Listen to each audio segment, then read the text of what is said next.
well. This Monday, we're going to find ourselves in the Old Testament for our word of the day. And can I just pause for a minute and say, hey, thank God for the rain, right?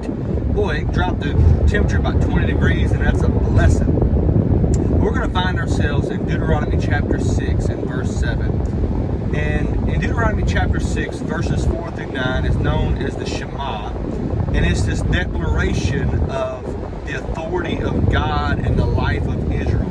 And verse 7 comes and God tells Moses to tell people this, he's letting them know, hey, the Lord your God is one. He is our God. This is what he says.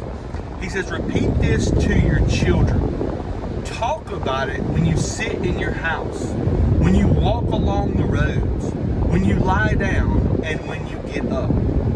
Last week I was privileged to be the camp pastor at our youth week at Bates Creek, and we had dozens of adults helping, and it impressed upon my heart this: it is vitally, imperatively important for you and I to pour into the next generation, intentionally pour into them, spend time with them, talk about the Word of God with them, ask questions about their life, of what's going on, speak life, speak the Word of God into their lives. We have to be intentional, because the world is intentional about pouring into their life the things of the world, which is sin, which is binding them to the world, which is binding them to the judgment and the wrath of God.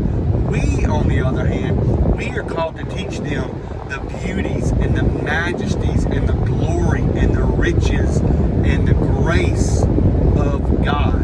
And so I want to encourage you as a believer. You may have children, you may not have children, your children may be grown, it does not matter.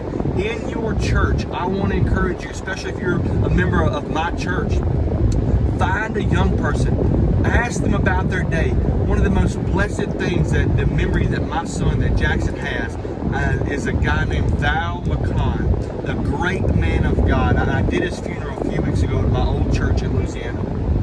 He had this thing called the Knuckleheads Club, and he had these young boys at church, and he would share stories with them, and he would invite them to his house, and he would play games with them. He would invest in them, and he would just let them know how much he loved them.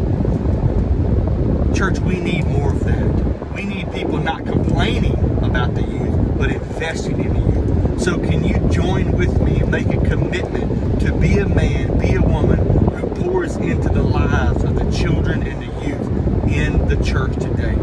God bless. Hope this encourages you. Have a great day.